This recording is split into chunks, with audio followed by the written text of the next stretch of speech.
Kabar terkini, Tukul Arwana. Vega Darwanti kabarkan sang komedian sudah bisa duduk dan tertawa. Presenter Vega Darwanti belum lama ini membasuh Tukul Arwana yang masih berjuang untuk sembuh. Diketahui, Tukul Arwana mengalami pendarahan di otak selama setahun ini. Vega Darwanti mengaku senang saat membasuh sahabatnya itu, karena Tukul memberikan perkembangan yang baik atas penyembuhannya. Wanita berusia 36 tahun itu menyebut Tukul sudah bisa duduk dengan baik karena sebelumnya hanya bisa berbaring lemah di atas kasur. Hanya saja diakui istri dari Dema Sani Sanjaya tersebut, Tukul masih belum bisa bicara dengan lancar. Namun Tukul sudah bisa memberikan respon dengan baik.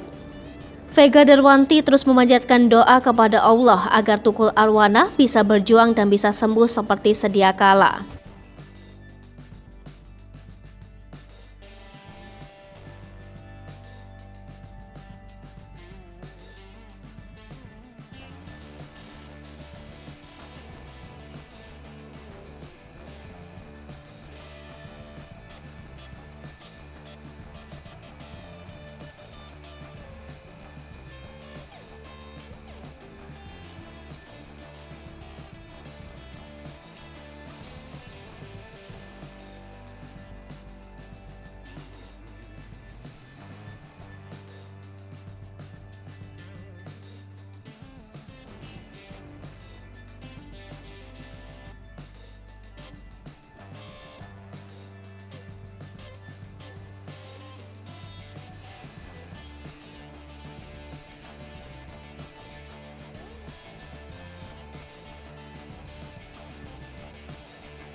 Hai pemirsa Sri Popo TV, jangan lupa komen, like, dan subscribe, serta tonton terus berita-berita terupdate lainnya ya.